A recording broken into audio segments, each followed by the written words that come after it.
City Council of the City of Gun Barrel City will meet in a regular meeting in City Hall Council Chambers located at 1716 West Main Street, Gun Barrel City, Texas, on Tuesday, December 16th, 2025 at 6:30 p.m. We now have called the meeting to order. I would ask everyone to please stand for the invocation and the Pledge of Allegiance.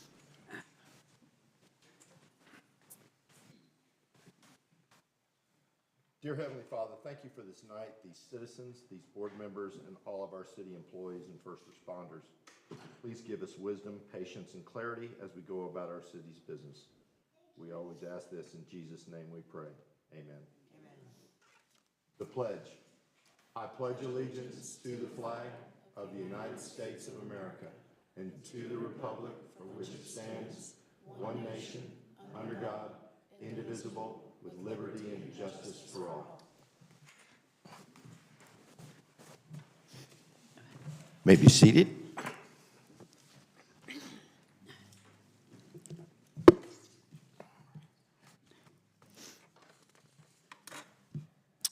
I will now establish a quorum and a roll call from my left, please. Burns here. Evans here. Jacobs here. Henson here. Edwards here. We have a quorum. Citizens' communications. Pursuant to Texas Government Code Section 551007, members of the public may speak on any topic. Comments are limited to 3 minutes and no action may be taken by the council. Any response from a member of the City Council to non-agenda comments is limited to a statement of specific factual information, a recitation of existing policy, or direction to staff for follow-up. We have a citizen's comment. Mr. White, can you please come to the podium, please? Thank you. Yes, sir. Thank you. My name is Gary White. I live at 116 The Lee Way in Gun Barrel. Between my property and the next door neighbor at 118, there's a drainage ditch that runs from the Hillsdale property under Lee Way down to the lake. And back on 7/22/25, when y'all brought Hillsdale, we were told that that was not going to be any problem. There wouldn't be any additional water running through that ditch because of the additional rooftops and pavement, whatever. And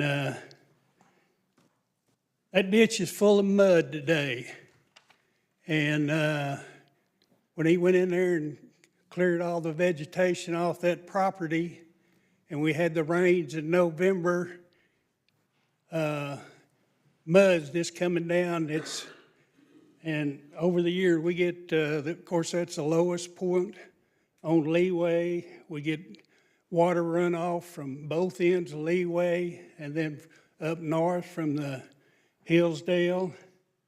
And part of that property is on the city right away, I would think.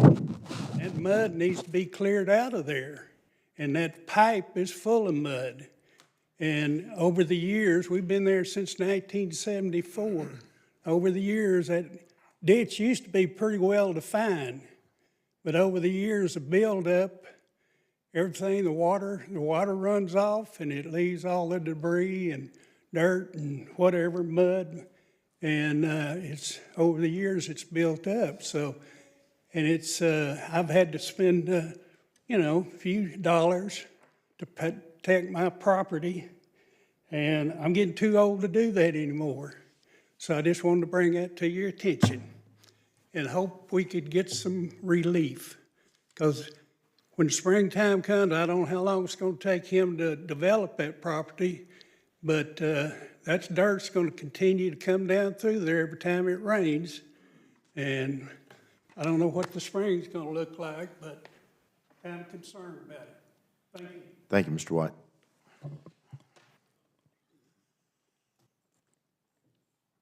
Consent agenda.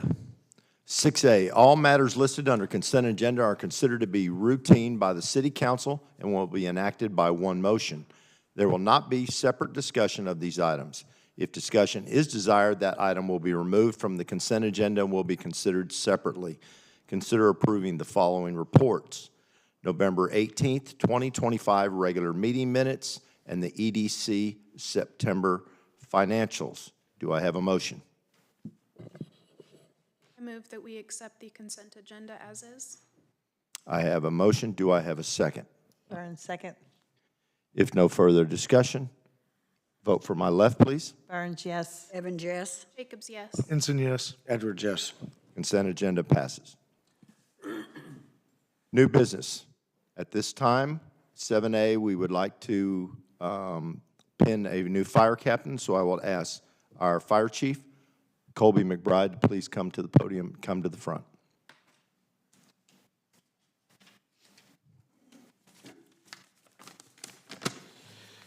So recently, the Gumbel City Fire Department completed a promotional process ranking of captain.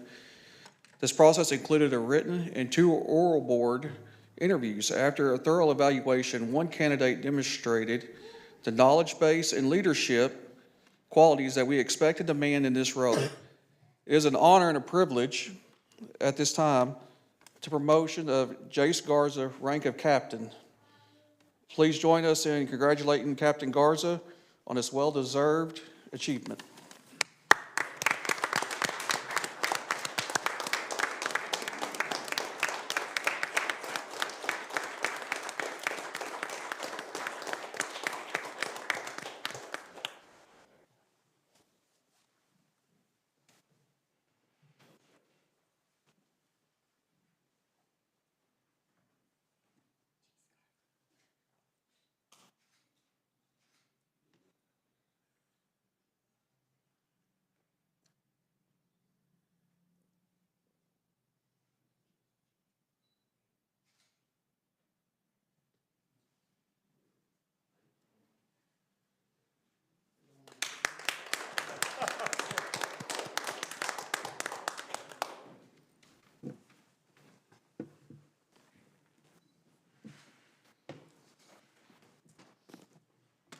Congratulations.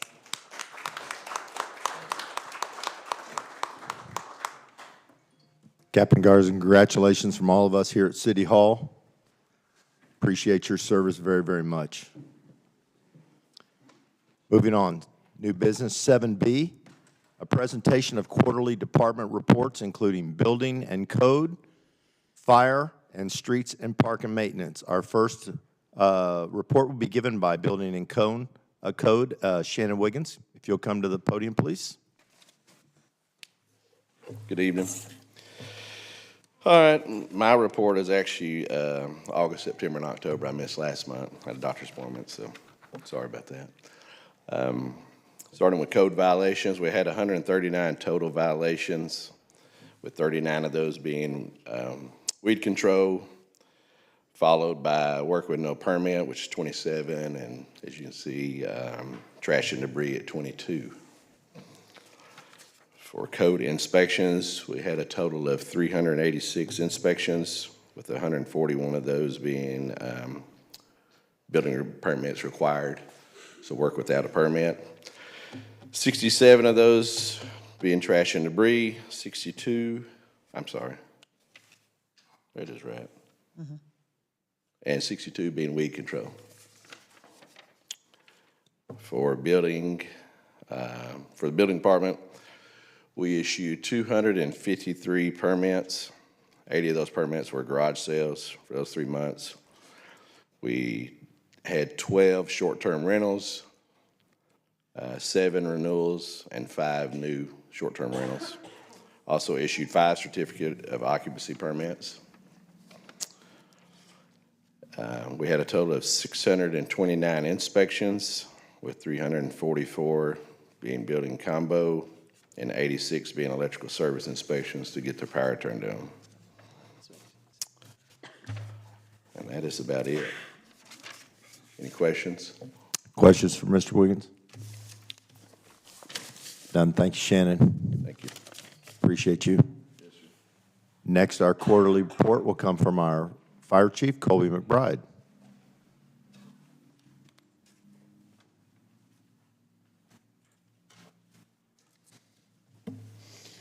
So listed above is a pie chart of our month, or quarter from September to November. It's pretty average as far as our normal months go, as far as medical calls, the fire, down through our rescue, hazard, service calls. Next slide. This right here breaks down the hour dated our calls come in. You could run this average for 3 months, 4 months a year. It's usually about the same, anywhere from 6 in the afternoon to, I'm sorry, that's wrong. It should be from 6 in the morning to 12 at night is our busiest times when the calls come in. You can see the chart, I was reading off of it, but you can see the chart how it rises up, starting about 6 in the morning, and then it'll drop off at 2200. Next one. And this is our daily chart. It just shows how our calls break down through the day of the week. Typically, our busier days are during the weekdays. On average, Sundays is usually the slowest throughout the year for us. And this is comparing 2024 to 2025, our quarterly averages. This year, we've had a little break with the med calls. We haven't had so many medical and rescue style calls, almost 60 less than the prior year. Other than that, our fires and other service calls, good intent, false alarms are pretty much average as the year before.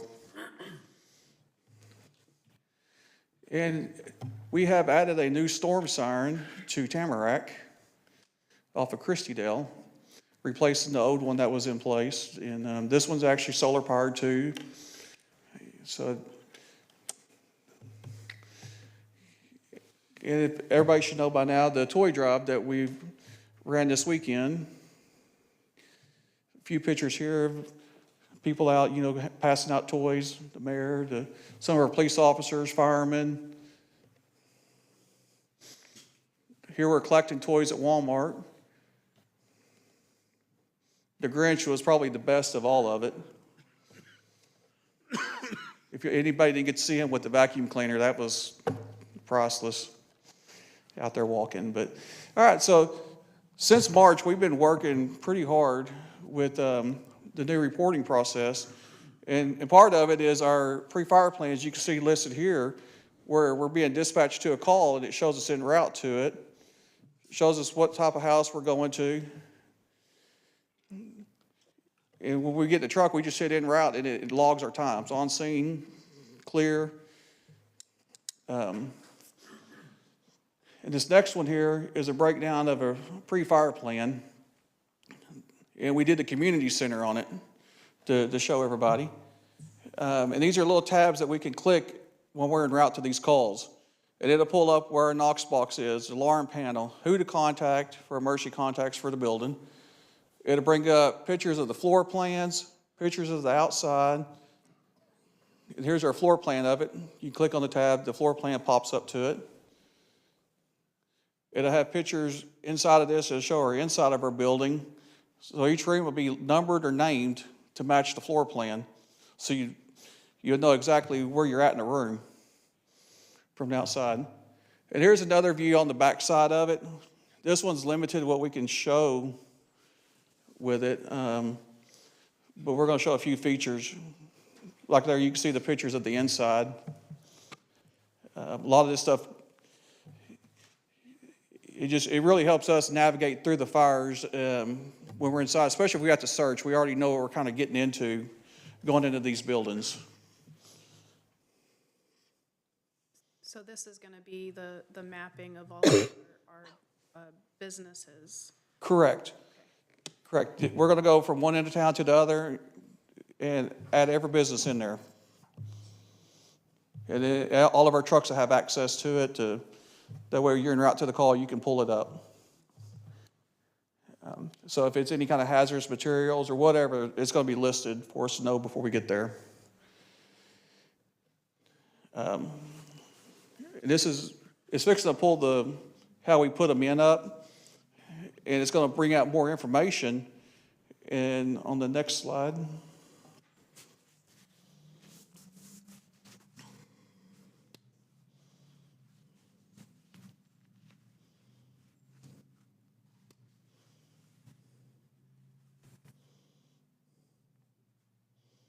Some of you notice it's some of the same pictures that you're gonna see before, of the floor plans and all, but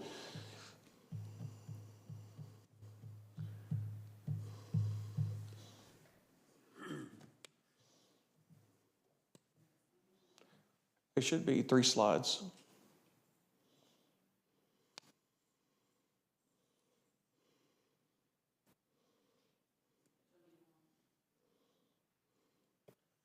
Click on that middle one.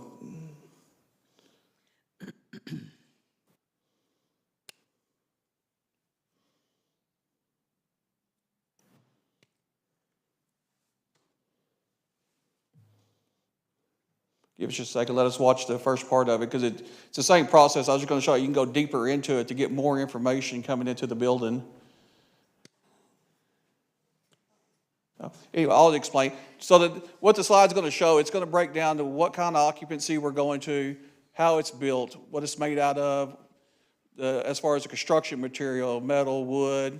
So they got a metal roof. It's gonna break down alarm codes to the building, so we'll know how to get into the building, the Knox boxes, locations. It's gonna tell us the alarms for where the fire code alarm panel's at. It's gonna have, like, on the community center out in the back of it, if you look, there's ladders. There's locks on them. Well, we'll have the combination of those locks so we can gain access to those ladders to go up. You know, it just keeps us from, and we're having to check out a property. We're not destroying the property while we're doing it. We're able to unlock it and look at it, and just to make sure if there's not a fire, we didn't tear nothing up. So it just kind of help us out. But if you have any questions over it, or if y'all ever want a demonstration, just let us know. And Colby, I think you and I discussed the other evening, this will take you guys probably between 10 and 12 months to get everything mapped out, correct? I was thinking roughly that until the day I met with Brooke, and we went over it again. I misshot that one. I like unachievable goals. It keeps us working hard, but I don't really think we're going to make that. It's going to take a little bit longer. We're going to work as fast as we can, but we want to make sure we get as much in it as we can, the data, to help us as much as possible, but make sure it's right also. Absolutely, but it also And keeps in the meantime, we're going to be cross-checking with City Hall to make sure that all the records and everything you're matching, so we had the same data with each other. but it keeps everybody safe too. Any questions? Any questions? None, thank you. All right, thanks. Y'all have a good night.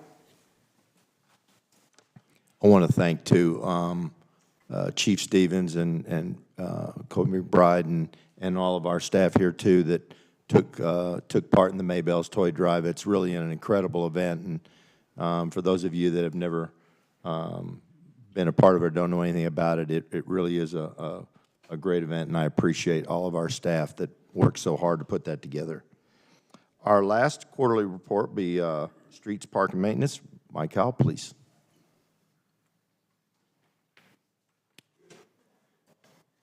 Good evening, Mayor and Council. The last quarter, our street department, we've been working on getting all our equipment winterized. We've got our sanding machine all ready to go. It's prepped and ready to go in case we have some bad weather. As far as our asphalt street repair, we've done 522 yards of asphalt street repair. That's some cutouts and dig outs that we've had some bad areas, and we went in and redid those ourselves.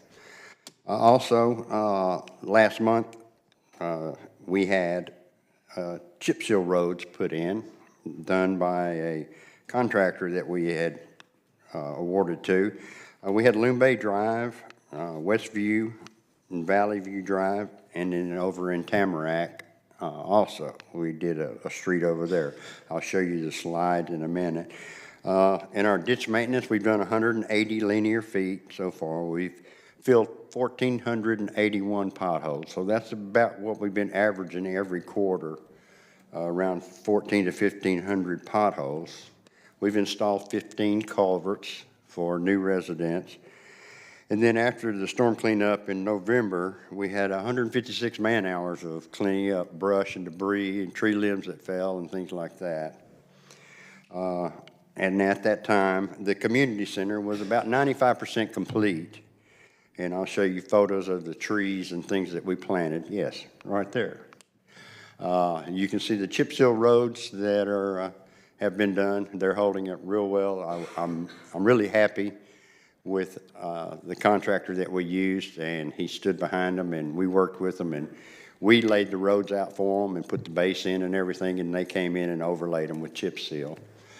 Also, on our special projects, my crew, they helped work on the trunk or treat for Halloween.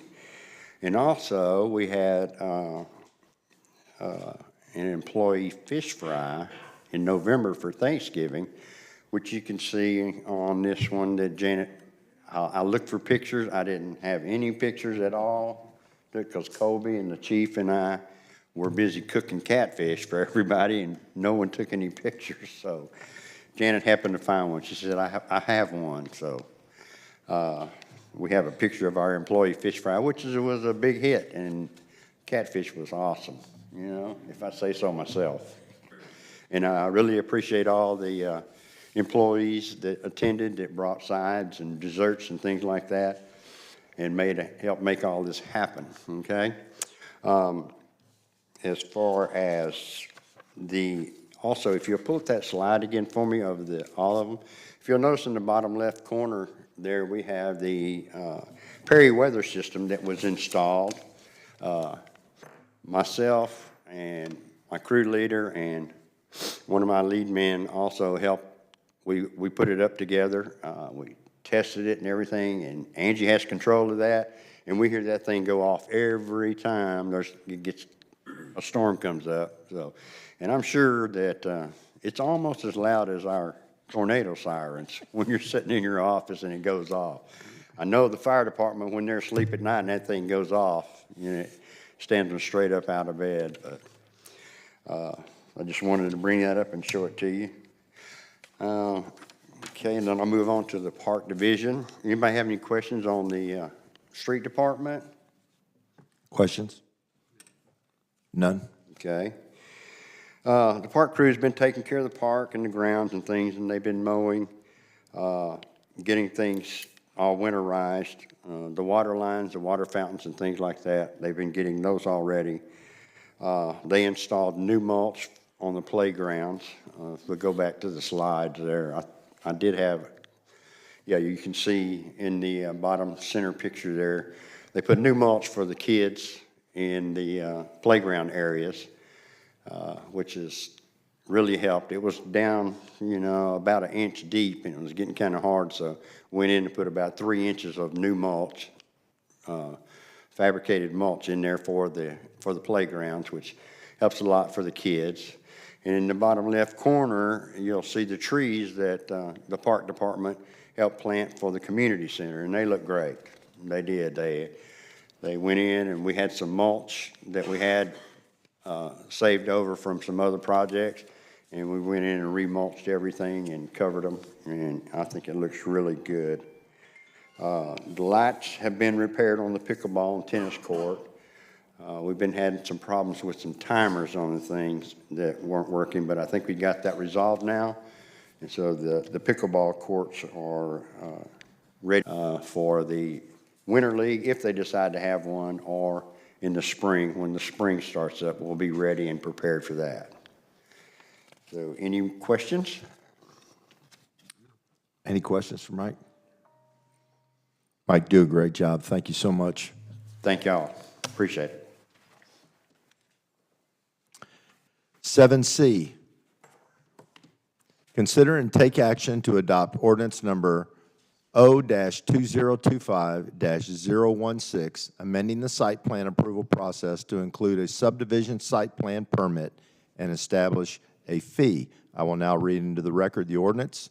Ordinance number 0-2025-016, an ordinance of the City Council for the City of Gun Barrel City, Texas, amending the site plan approval process as codified in Chapter 156 Zoning Code, Sections 156.105 and 156.111, and Appendix 1 Fee Schedule of the Gun Barrel City Code of Ordinances, providing a severability clause, providing a repealer clause, and providing an effective date. Our sponsor on this item will be our city manager, Dr. Smith. Next slide, please, Janet. So the site plan process in Gun Barrel looks a little different if it's a commercial building versus a subdivision. I will preface this conversation with Gun Barrel City hasn't had a subdivision plan since 2021. And we'll talk a little bit about that tonight and what that process looked like. If you bring, site plans get approved by planning and zoning by ordinance. If you bring a site plan to planning and zoning for a commercial building, it is reviewed by the engineer to ensure that it meets all our codes, then it's forwarded to P&Z for approval.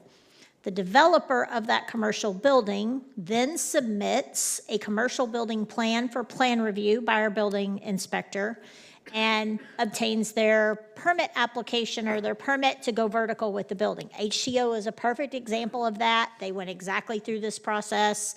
The building inspector then goes out to ensure that that development is built to that site plan and those building plans.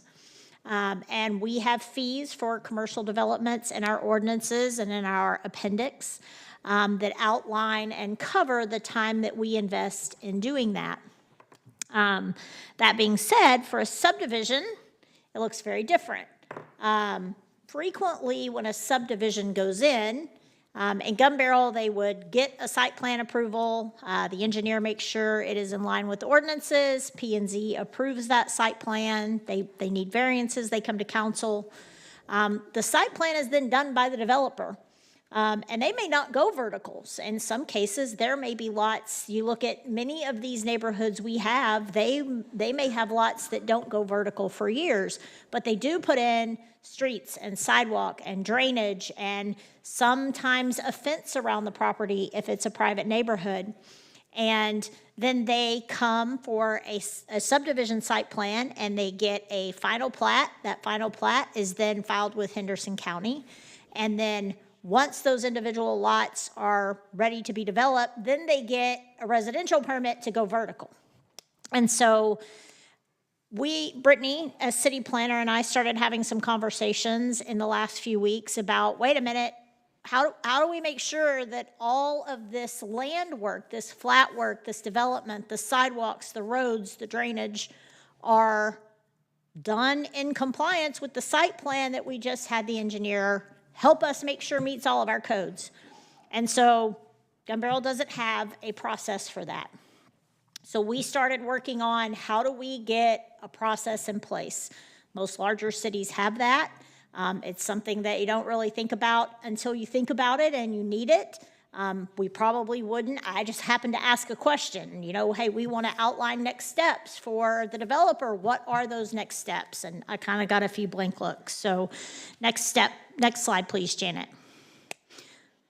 So a little bit of history, and it says Range Murphy Cottages. They have changed their name several times. That was the last subdivision development that came to council for Gun Barrel City. That came before council in 2021. And our code of ordinances outlines very clearly what the process is. And you saw that in that last slide. It outlines very simply what the process is. With that specific development, as I understand it, they got their preliminary plat, their final plat, and their site plan all approved at one time.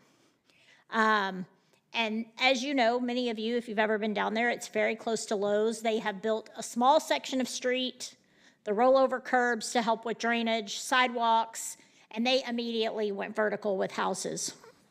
And the only inspections that really got at the time was our street superintendent going down to make sure that the road was built to the specs that it should be built to. So over the last year and a little bit, we have really started paying attention to our planning process. Is it best practice? Does it make sense? You have seen some significant changes in that since at the end of Brooke serving as a city planner and with Brittany serving, then moving into the city planner position, we've made some changes to the way we've done things to make sure that they align with our code of ordinances. And so several weeks ago when I realized that we had no process in place to inspect a new subdivision development, we started working with the attorney. How are we going to, even though these are private streets, how are we going to make sure that they're built to the site plan that fits our ordinances that was just approved? They're the right width, they're the right slope, they're the right thickness of concrete, the sidewalks, the underground drainage, are the outlets in the places that they're supposed to be? Are there inlets in the places that they're supposed to be? There's a fence that goes all the way around this development in particular, potentially. So how are we inspecting that and making sure that it meets what is outlined? The other thing is drainage and retaining walls.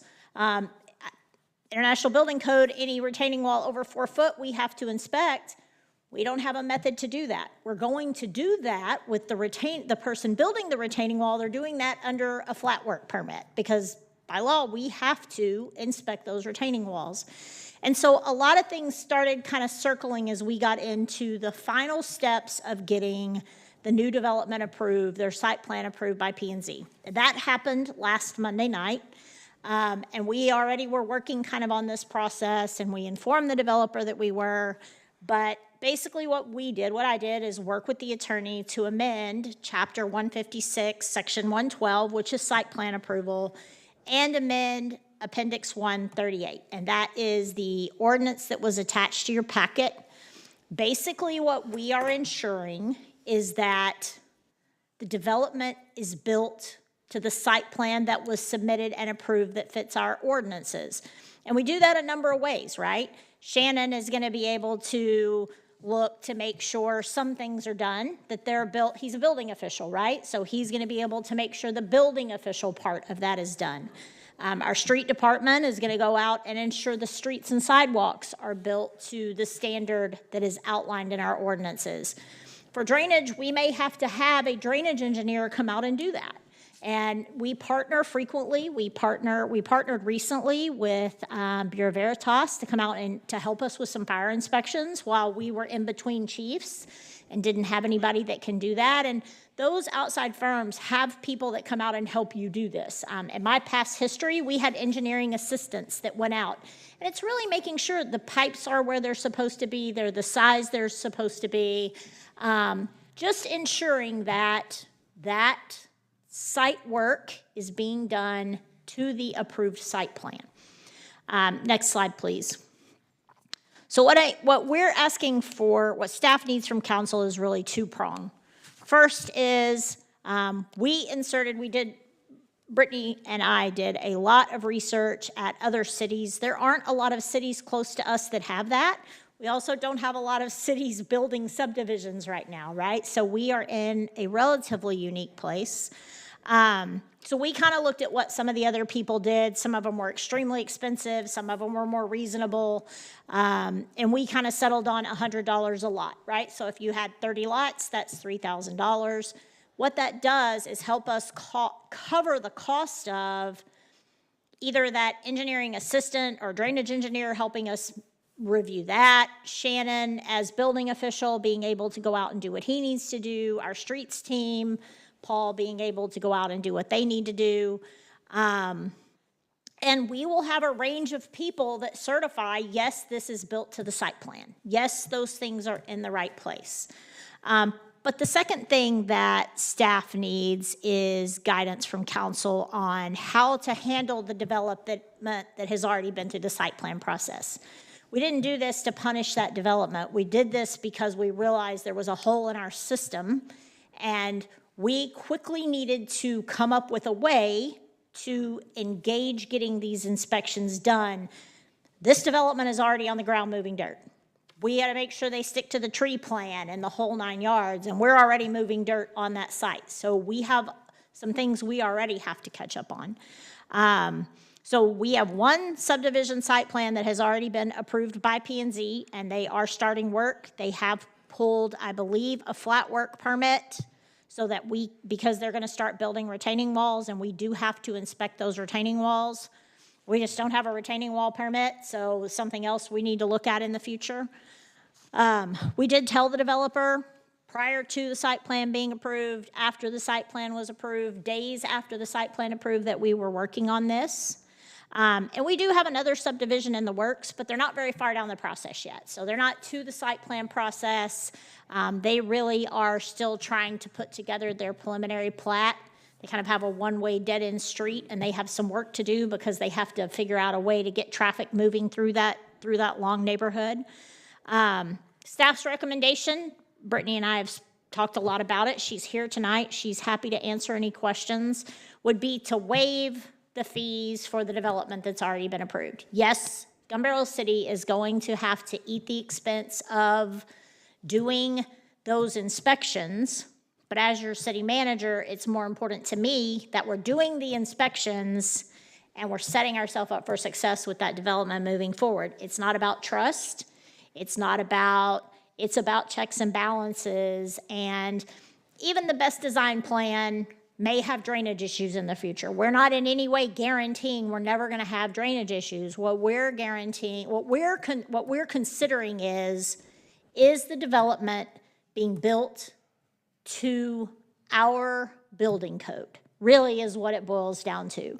So our engineer required certain things to happen, a certain number of manholes and different things. And are those things going in where they're supposed to go? Are fences going in where they're supposed to go? Are roads being striped and built the way they're supposed to be built? So that's really the two things that we need from council. I wish I could give you more guidance on fees. They are all over the map. It was from, $100 a lot to $600 a lot to $1,000 plus $500 a lot. And at the end of the day, what people are really trying to do is recoup their costs. We may have some costs. A lot of cities, their inspections recoup the cost of their entire inspection. They're an enterprise account where they get paid for these permits and inspections, and they have to offset 100% the cost of that. Gun Barrel does it a little bit differently, and again, this is the first time we've really been through this process. But we do have some resources we can work with. Our engineer also, Jason Mundo, is a drainage engineer. That is his specialty, and he played a part in this. But there are other resources we can go to get engineering assistance to come in and help us just ensure that this plan, the groundwork is being done by the site plan. I'm happy to answer any questions. Questions for Dr. Smith?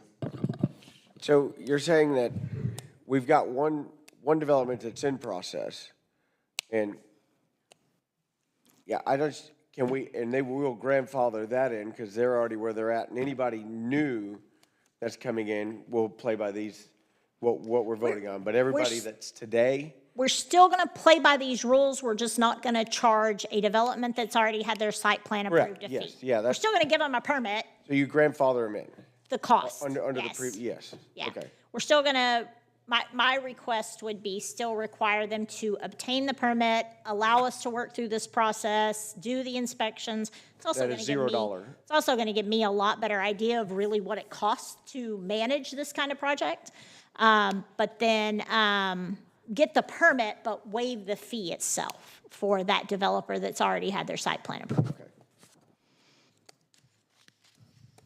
So of course, my concern is, a lot of concerns, but I know that we want to make sure that everybody builds it to site, but I just want to make sure, and again, I haven't had time to call anyone else to see how anybody else do. I just have to go off the information that's provided. But in this ordinance, it states that we will ensure that the site is being developed in accordance with the approved engineer plans. I mean, that's pretty strong words. I mean, to me, I don't want the city to be put on being sued for something, which I know because we're the one that's supposed to ensure it. When they have developers, they have design engineers, they have engineers that are doing that who already sign off on it. And so then we're going to hire someone to go behind their engineer and do it again, I guess, which seems a little overkill to me, but if that's what y'all want to do, I guess that's fine. Seems like a lot of work. I just want to make sure that we're not trying to overdo it, I guess, with the city. We do need to make sure it's handled the way it needs to be built, we do need to make sure that we're getting something from every engineer. They have a design engineer. They have all these people, and having them sign off and giving something to the city that says it's built to code, but then I guess to hire someone else to do the same thing again. I mean, so going forward, that developer already had one engineer who designed his plan, and then he's got another engineer to make sure it gets done, and then we're going to hire a third engineer to make sure the other two engineers did what they were supposed to do. You know, it just seems like a lot to me. Can I, respond? So they have an engineer that designs it. We have an engineer that verifies it on paper.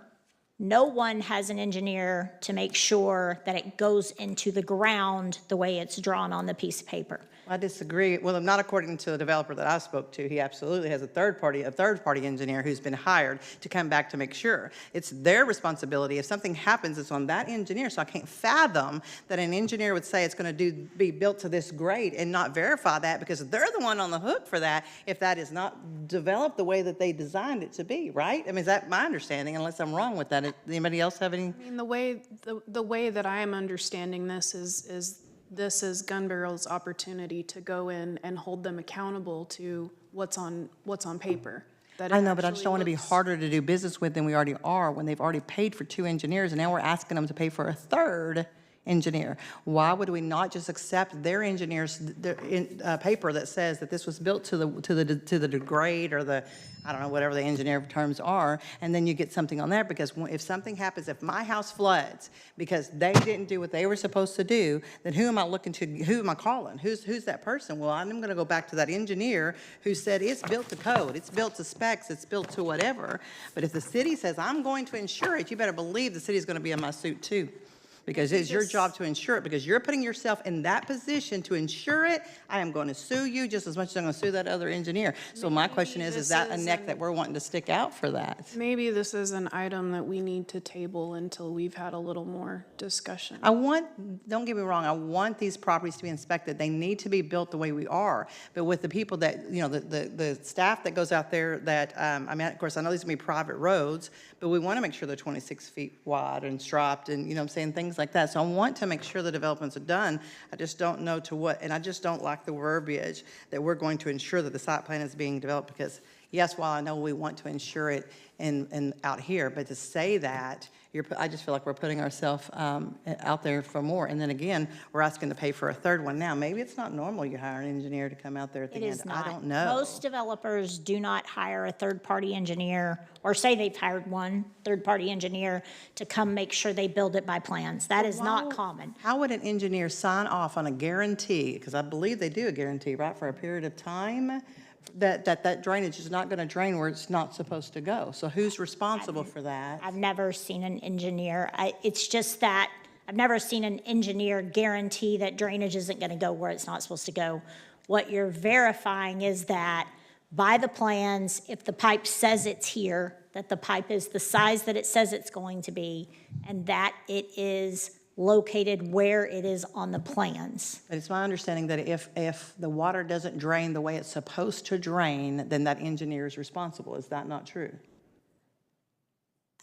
I would argue that it's the engineers that reviewed and approved the plan that did that. All we're verifying is, you said you were going to put a 24-inch pipe right here. Is there a 24-inch pipe there or not? We're not guaranteeing the water is going to go a certain way. So we're not going to verify the drainage maps? I mean, like how the water actually No, drains? absolutely not. We're looking for the for infrastructure. Maybe that's where I missed. It's an infrastructure inspection, right? Is the infrastructure where it is supposed to be by the plans? We're not guaranteeing it's not going to flood somewhere. We're verifying that, we're ensuring that the work in the ground matches the site plan that the city approved. That's all we're doing. That's what we're ensuring. The site plan also has drainage as well as other things. It So when has you- drainage infrastructure. So we're making sure that the infrastructure is designed like the plan is designed. So you saying that the drainage is not on the site plan? There is Direction, infrastructure. the direction the water runs is not on the site plan? We're verifying the It is. infrastructure. It is on the site plan. Yeah, we're verifying the infrastructure that goes in the ground, though. The roads, I know, but the that's not what sidewalk. this says. You see, that's the only reason why it says that we are going to ensure that the site is being developed in accordance with the approval engineer plans concerning the site. So, I mean, I don't know. Yeah, I mean, we can do whatever the majority of the council wants to do. I'm just I don't want think, to stick my I think head a out good here. example might be You want the wording redone? foundations, right? We have an engineered foundation plan. We still ensure that foundation is built to that. So my understanding is we get an engineer's statement on that slab, that slab was built the way that it was supposed to be built. I don't know, maybe we do, go out there with a leveler or whatever you do to do that. I don't know the answer to that. Is that what we do? Shannon, will you please come to the mic? I mean, I would, it's I don't no know if we different do. than a house, I don't do this. right? I don't build Yeah. them things. So foundation, like you're saying, they are required to be engineered. I go out and inspect my part, but they do have to have a engineering Right. approved letter saying this is set up to be poured exactly as our design. They stamp it, send a letter in to the girls, they get them, they put it in a file. And what is Most your of them are, inspection? those are 10 years is what But the you go out engineering and do an stamp. inspection. I do my inspections, but they do it because, again, they have certain things that they look for that I do not, being I'm not an engineer. That's what I was asking you. What do you inspect? By the time we get there, I'm checking the depth of the beams, Yeah, depth of the beam, size of steel. But they fill it for other things that I don't. I'm checking to see if the plumbing's wrapped, if we got the floor plugs in, if they're like they're supposed to be, stuff like that. It's not just foundation when I go, but it's a pre-pour. But they do have to provide an engineered letter saying this is set up exactly as we designed it, and they stamp it. So you don't do Every slope or engineer that I have slope or ever worked anything like with in the that? state of Texas does that, but that I know of. But we do have a few that just send a letter, they never go on site, but they send a letter saying it was done. Yeah, but then they're the ones on the hook. That- That's that's the whole correct. point. That's the whole point of leaving them responsible instead of making us responsible. Correct. Because we're going to make sure that it gets done, I guess. Yeah, again, this is just how I feel about it. I'm the one up here. Your issue is with the verbiage. Well, that's one issue of it, other than, like I said, then making a developer pay again. I mean, they're already got it, so much money into everything else. I just don't want to make sure it's not overkill. Do I want to make sure a development is built the way it's supposed to? Absolutely. Absolutely, within reason. I just want to make sure that whatever we're doing, yes, and I don't like the verbiage that we're going to ensure, because I feel like then it makes it our responsibility, so I don't like that. I don't know what the right verbiage would be. But again, and I think the inspections, this is just my concerns. It's not a bad idea. I just don't know, because again, I want to go out there to make sure that everybody's building it the way that they're supposed to. And I don't know if we've had problems in the past where people didn't build it the way they were supposed to. If we have not been inspecting these properties in the past, I don't know. well, we've only had one development since 2021. I will tell That you. was the first in a very long time. Yeah, that was the first in a very Range. long time, probably since the 90s. But I will tell you that most communities have an inspection place. You see these communities going up like crazy all over the Metroplex. Crandall has them. They have a process in place to go in and ensure that you're just ensuring the infrastructure is being built to the standard. So is that To the the same site verbiage plan. that we use for, say, like HTO when, I don't know. No, if- 'cause that's- I don't that's know if commercial. the word insure. Commercial Yeah, is but different. Yeah. he's asking if the verbiage Yeah. is the same for the commercial, like, does it say insure on the Yeah. commercial one? And Angie said like she's not for, sure. for I checking the do infrastructure? not know if the word insure is in there. It's a pretty common word that you're just verifying. You could say that the infrastructure, we could change the word insure to verify, where is that? Tell me where that is. Number C, you can verify that the site is being developed in accordance with the. Yeah, we could absolutely say this, you could approve the ordinance with the amendment that the subdivision site plan permit shall allow for and include inspections following site plan approval to verify the infrastructure is being installed in accordance with the approved engineering plans. Yes. Concerning the site. I like that. Because Absolutely. we also have to remember now, Mike does roads, Shannon does, but we have to hire out to get drainage done. Potentially. Yeah. We'll have to look at, most cities use an engineering assistant, which is just someone that has been taught to take a site plan and go out and make sure the right pipe is in place, the right Is there a manholes fee are in associated place. with that? Could be. It may be something Shannon can do. We need to internally take a look at that and see what exactly, we had building officials that inspected vertical, and we had engineering assistants. They were not engineers, they weren't EITs, they were trained construction inspectors who went out to make sure that the right size pipe was in the ground, the road was the right width. Quality control. Yeah, type more of role. quality control. Sidewalks had the right slope, because there are standards in place for all of those things that are measured by COG. So COG has development standards in place for all of those things. Okay, so to move this along, is it the council's stance that they are uncomfortable with the fees and want the word ensure changed to verify?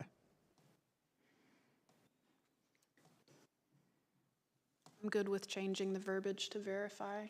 Okay, and I think we need a little bit more, because I like whatever she said before, because it was changing kind of what we were doing and not being totally inclusive. Again, I just don't want to be doing overkill to. right, okay, so we're going to change that verbiage, verify. Where are we with fees?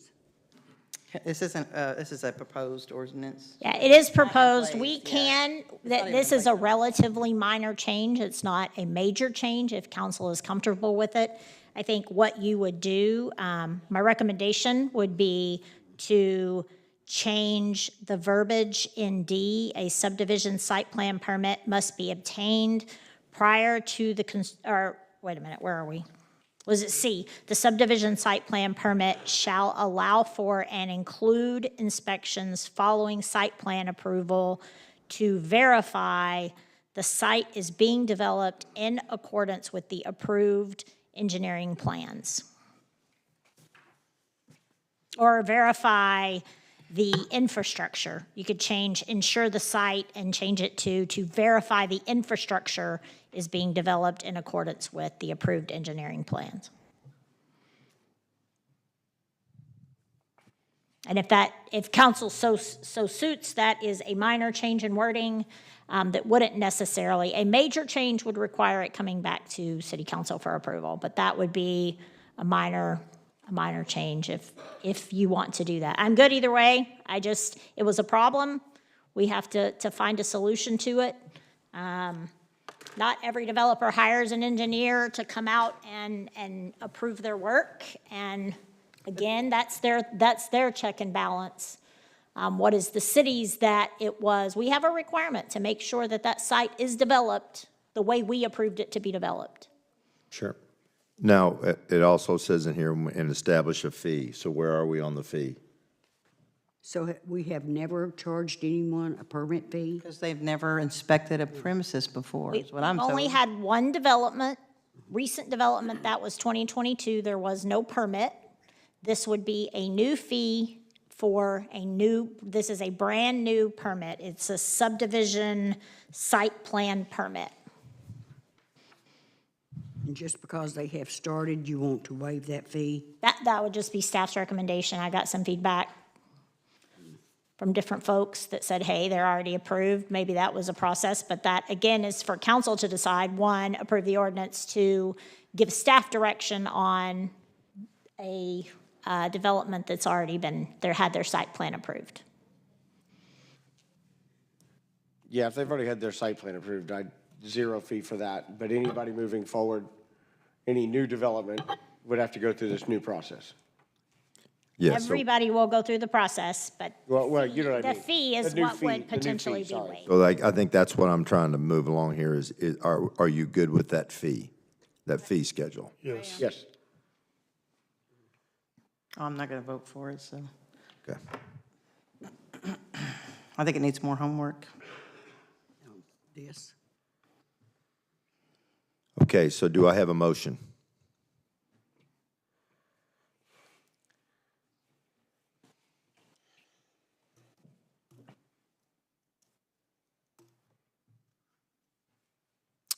No motion? I move that we table this until we can do a little more looking into. I have a motion to table. Do I have a second? Burns, second. I have a motion to table and a second. I'll take a vote from my left, please. Burns, yes. Evans, yes? Jacobs, yes. Benson, yes. Edwards, yes. Motion is tabled. 7D, presentation from the police chief related to the fiscal year 2026 budget for the Police Seizure and Forfeiture Fund. Our sponsor of this is our city manager, Dr. Smith. So I am going to turn it over to our police chief, but just to clarify for council's sake, we talked a lot about budget, and if you remember, in the final page of the budget were a number of special funds. We did not have our seizure fund, and so the chief was going to bring that back to you all. In the budget, the fiscal year 2025 fund balance in the police seizure and forfeiture fund as of August 2025 was $10,870.13. It's very difficult for us to predict revenue because revenue comes in as we do seizures. But I do want to clarify that state law requires council to receive a budget before our police chief can spend funds out of this. So per Code of Criminal Procedures, Title I, Chapter 59, Article 5906D, any proceeds awarded under this chapter to a law enforcement agency, and that's what that $10,870.13 is, may be spent by the agency after, there's other words in there because they talk about attorneys and county commissioners, but may be spent by the agency after a budget for the expenditure of the proceeds has been submitted to the governing body. So the chief is here today to show you and submit that budget. Ultimately, with these funds specifically, it is at the chief's discretion. But they put state law in there just to make sure that he does present to you. He has now put together a budget on some of the things he wants to spend out of this fund, and I will punt to the chief. Mayor, council, thank you for your time.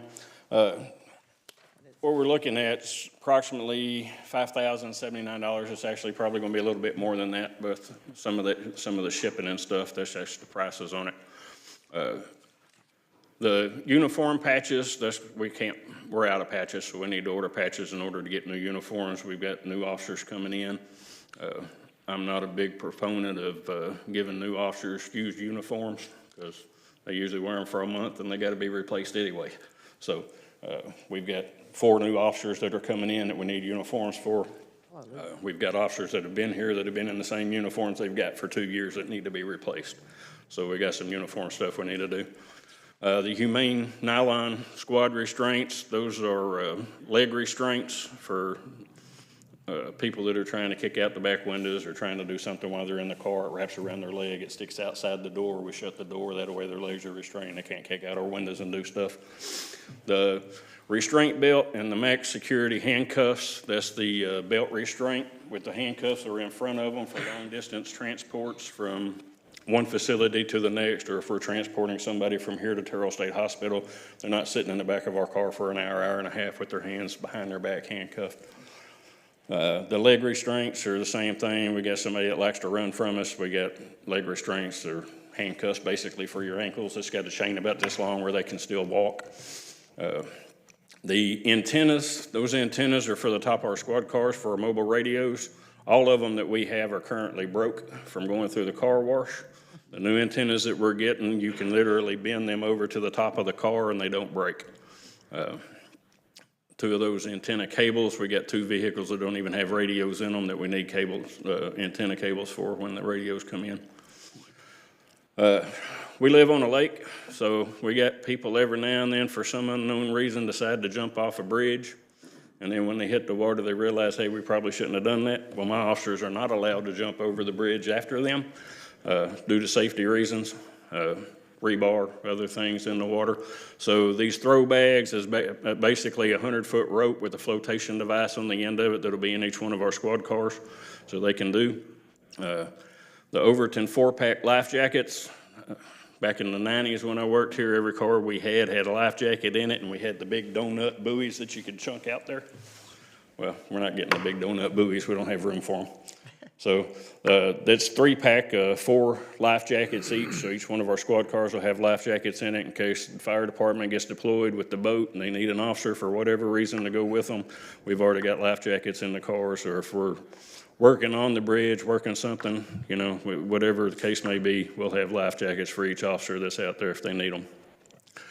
We recently purchased another vehicle for our fleet that has no lights in it. That $800 is to put brand-new lights, sirens, everything in that vehicle. We looked at doing some used lights and equipment, but by the time we did that and paid somebody to upfit it, came out to about $3,400. I've got the money that's left over from purchasing that car plus that $800. We can put brand-new equipment in it that's got a 5-year guarantee.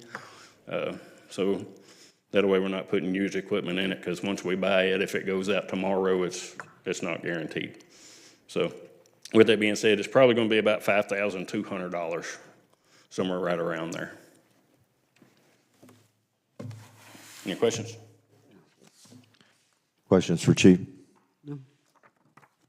Thank you.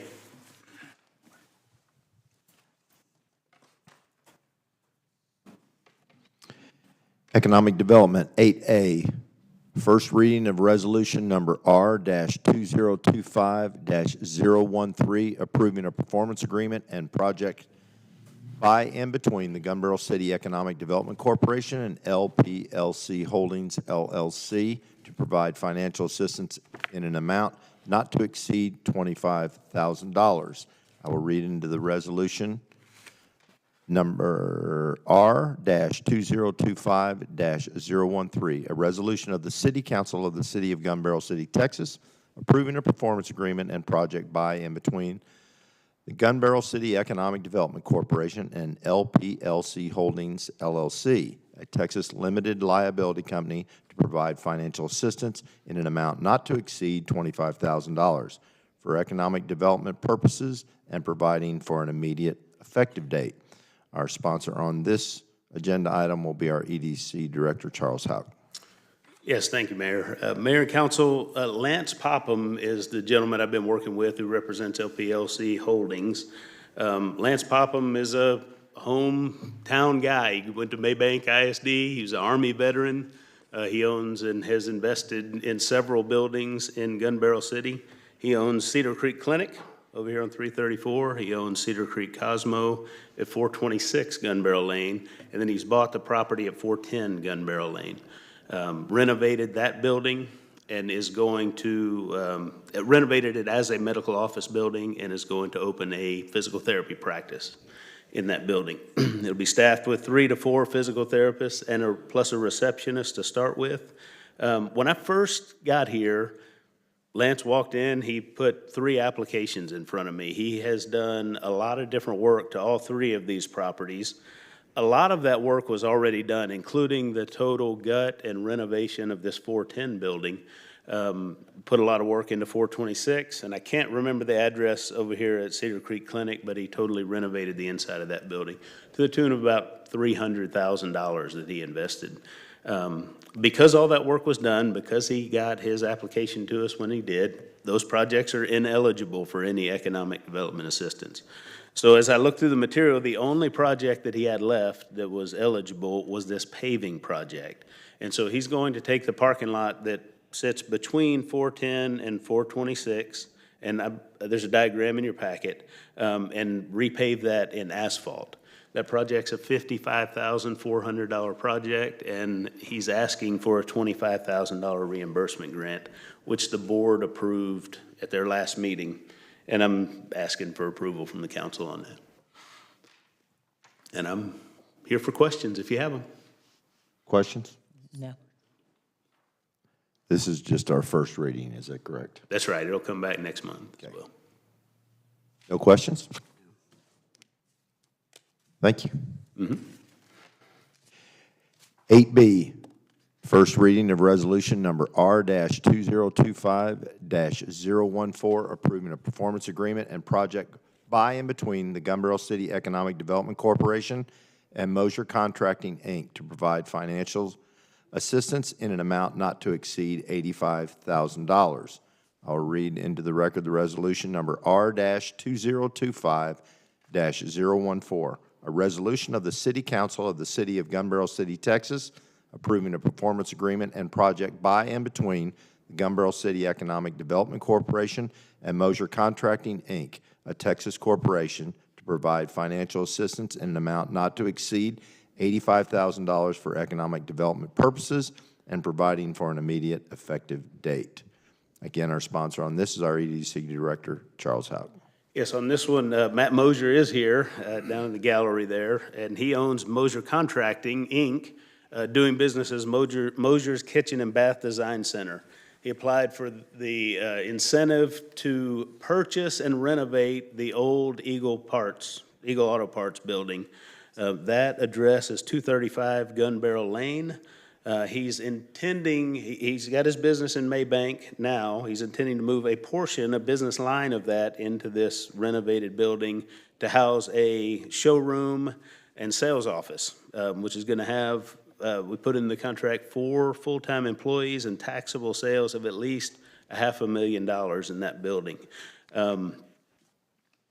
What else did I want to say about that? So he applied for this $85,000 incentive. The board approved an incentive of $75,000 of that being a loan at five-year term, 4% interest rate, secured by a personal guarantee and a first lien on a separate property that's paid for, plus a $10,000 reimbursement grant once he gets his CO and proves up $50,000 in eligible project expenses. I put in your packet, the staff recommendation was the same as the board approval. However, after talking with Mr. Mosier and just evaluating this deal, I'm going to change my recommendation on this. Also based on some of the feedback that I got from a board member and the workshop we had a little while ago. I'm going to change my staff recommendation to the same dollar amount, $85,000, but the terms of this loan keep the personal guarantee and the first lien on real property, but ask for terms of 7 years amortization at 3% interest rate. Questions? At some point, it may require action. I don't think it does tonight since this is a reading and the dollar amount hasn't changed. So I'll answer any questions. Mr. Mosier's here to answer any questions. I guess Mr. Mosier agreed to the 7 years, 3%? Yes, he and I were talking about it. He's trying to help his cash flow situation a little bit. 5-year amortization was just a little bit, if we could just lower the monthly payment a little bit. Taking it out 24 more months does that. That's fine. I don't see any problem with that. Anybody? We're good? Okay. Mayor, I would like to recuse myself from this project simply because I have a familiar relationship with the people, with Mosier and family. Thank you. Thank you.